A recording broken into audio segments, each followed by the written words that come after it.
आज मरीज से बात करते करते सर्जरी कराना कितना आसान हो गया है। हर रोज लाखों सर्जरी परफॉर्म होती हैं, जिनमें कि पेशेंट एकदम कॉन्शियस रहता है और उसे दर्द भी नहीं होता और हंसते हंसते पेशेंट ऑपरेशन करा के चला जाता है। Doctor August Bier, who was the first person जिनकी वजह से ये पॉसिबल हो पाया, वो एक सर्जन थे। बट आपने कभी सोचा उनके दिमाग में ये खुरापात क्यों सूझी? उनके पास एक पेशेंट आया जिसके पैर का ऑपरेशन होना था, जो कि टीबी की वजह से इन्फेक्ट हो गया था, बट उसको जनरल एनेस्थीसिया दे पाना पॉसिबल नहीं था, क्योंकि पुराने ऑपरेशंस में जनरल एनेस्थीसिया के दौरान साइड इफेक्ट की हिस्ट्री थी और पेशेंट को पहली बार स्पाइनल एनेस्थीसिया दिया गया एंड ऑपरेशन को सक्सेसफुल। आज स्पाइनल एनेस्थीसिया जनरल एनेस्थीसिया का एक अल्टरनेटिव है, लेकिन स्पाइनल एनेस्थीसिया की भी अपनी लिमिटेशंस हैं और साइड इफेक्ट्स हैं। स्पाइनल एनेस्थीसिया देने के बावजूद इफेक्ट ना आना या फेल हो जाना कोई बड़ी बात नहीं है, बट यदि किसी का स्पाइनल एनेस्थीसिया एक बार नहीं, 2 बार नहीं, 3 बार नहीं, पूरा 4 बार फेल हो, तो क्या वो 5वीं बार स्पाइनल एनेस्थीसिया देने का सोच सकता है? ऐसा ही अपना एक एक्सपीरियंस शेयर करने आज हमारे साथ है डॉक्टर सुरजीत, जो कि पेशे से एनेस्थेटिस्ट है। नमस्कार। सर, अभी आप कहाँ पर हैं? वर्तमान में मैं महामाया मेडिकल कॉलेज बेडकर नगर में पोस्टेड हूँ। जी सर। आप सर एनेस्थीसिया में कितने साल से प्रैक्टिस में हैं? यही कोई लगभग 6 साल। जी सर। सर, आपके साथ कभी ऐसा हुआ है कि आपने स्पाइनल एनेस्थीसिया दिया हो और उसका इफेक्ट ना आया हो? अपनी प्रैक्टिस के दौरान कई बार ऐसा हुआ। पहली बार मैंने स्पाइनल एनेस्थीसिया लिया, अच्छे से स्प्रेड किया, लिटाया, टिल्ट किया, उसके बाद भी इफेक्ट नहीं आया। जी, तो फिर सर उसके बाद आप मतलब सेकंड अटेम्प्ट लेते हैं? हाँ, कुछ मिनट रुकते हैं, 5 मिनट 10 मिनट वेट करते हैं, फिर भी अगर उसके बाद ही पेशेंट में कोई इफेक्ट नहीं आता है तब हम रिपीट लेने का रिस्क लेते हैं। जी सर, आपके साथ कभी ऐसा हुआ है कि आपने 2 बार ट्राई किया स्पाइनल एनेस्थीसिया का और दोनों बार आप श्योर थे कि आपका सीएसएफ एस्पिरेट हुआ है, उसके बाद आपने ड्रग दी लेकिन उसके बाद भी उसका असर नहीं आया? हाँ, 1-2 बार मेरे साथ ऐसा हुआ है। अभी कुछ दिन पहले एक पेशेंट थी, तो जिसको मैंने स्पाइनल एनेस्थीसिया दिया और जैसे देना होता है L4-5 लेवल पर, मैंने 3.8 ड्रग एस्पिरेट करने के बाद डिलीवर की। उसके बाद पेशेंट हटा दिया और हेड डाउन किया, लेकिन इफेक्ट नहीं आया। करीब 15-20 मिनट तक हमने वेट किया, उसके बाद भी इफेक्ट नहीं आया। तो जब नहीं आया तो फिर से उसे बिठाया गया, फिर से दूसरा अटेम्प्ट लेने के लिए, और हमने ड्रग डिलीवर की 3.8 ml। इस बार हमने लेवल बदला, L3-4 पर और ड्रग हमने एस्पिरेट की, और न केवल एस्पिरेट की बल्कि जहां पर एस्पिरेट होती है उसके 2 मिलीमीटर आगे तक जाके फिर से हमने एस्पिरेट किया। जब सीएसएफ आया उसके बाद फिर वहां पर हमने 3.8 ml ड्रग फिर से दी और रिपीट की, और उसके बाद फिर से पेशेंट लिटाया और फिर उसका इफेक्ट चेक किया, लेकिन 15 से 20 मिनट के बाद भी जाने के बाद भी उसका कोई इफेक्ट नहीं आया। तो अब जब इफेक्ट नहीं आया तो तीसरा अटेम्प्ट लेने के लिए फिर से पेशेंट को बिठाया। इस बार हम गए पैरामीडियम अप्रोच से, सीएसएफ एस्पिरेट किया, जब आ गया सीएसएफ अच्छे से, और उसके बाद फिर से करीब 3 मिलीमीटर अंदर तक गए इस बार जी।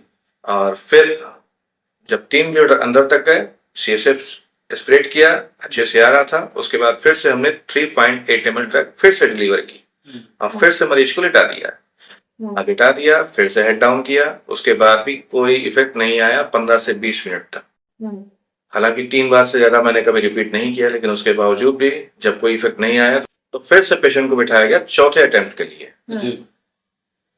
फिर से मैंने ड्रग दी, इस बार मैंने मीडियम अप्रोच से और L2-3 लेवल पर ड्रग सर आपने कितनी थी? इस बार भी मैंने 3.8 ml ड्रग दी इंट्राथीकल स्पेस में, और यहाँ तक भी फिर वही अप्लाई किया मैंने कि जहां पर एस्पिरेट हो रहा था वहां पर न देके करीब 2 से 3 मिलीमीटर फिर से अंदर गया, और फिर वहां पर मैंने पूरी ड्रग डिलीवर की और फिर उसके बाद लिटाया और फिर हेड डाउन किया। लेकिन ताज्जुब की बात है कि इसके बाद भी इफेक्ट मरीज पे नहीं आया। काफी देर तक वेट किया, करीब 15 से 20 मिनट तक वेट किया, हमने ये भी संभावना व्यक्त की कि हो सकता है एपिड्यूरल में ड्रग गई हो तो हो सकता है थोड़ी देर बाद इफेक्ट आ जाए, लेकिन पेशेंट पूरी तरह से पैर उठा रही थी और उसका दूर दूर तक कहीं कोई इफेक्ट नहीं था। तो ये सब देखते हुए मरीज में फाइनली 5 ही बार बिठाया गया और 5 ही बार अटेम्प्ट लिया गया। लेकिन इस बार अप्रोच फिर से बदल दी गई और इस बार मैंने दिया उसे टेलर अप्रोच से। टेलर अप्रोच से ड्रग दी मैंने, जहां पर एस्पिरेट हुआ वहां पर मैंने उसे 3.8 ml ड्रग दी और फिर उसके बाद लिटा दिया गया। और अच्छी बात यह रही कि इस बार इफेक्ट आ गया और पूरे टाइम पे बीपी ना फ्लक्चुएट हुआ, ना कुछ हुआ, ना कोई सिचुएशन डाउन हुआ और पूरा केस आराम से हुआ।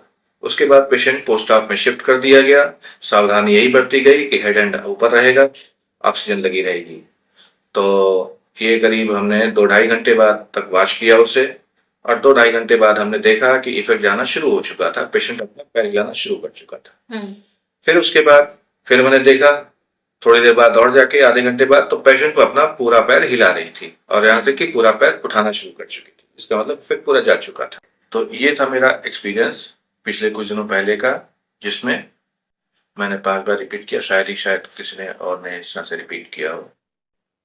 जी सर, सबसे पहले तो मेरी तरफ से सर आपको हेड्स अप कि इतना गट्स लेना सर सबसे पहले तो बड़ी बात है, क्योंकि ज्यादातर तो सर सेकंड अटेम्प्ट में भी बहुत सोचना पड़ता है, बिकॉज सेकंड अटेम्प्ट में भी हम 3.5 ml ड्रग पूरी नहीं देते हैं। सेकंड अटेम्प्ट में सर हम उससे भी कम डोज में स्पाइनल एनेस्थीसिया देते हैं और इसमें भी बहुत ध्यान रखते हैं कि कहीं हाई स्पाइनल ना हो जाए, कहीं टोटल स्पाइनल ना हो जाए। लेकिन सर आपने सर उस टाइम 2 अटेम्प्ट के बाद में सर आपने ये क्यों नहीं सोचा कि उस पेशेंट को जीए दिया जाए?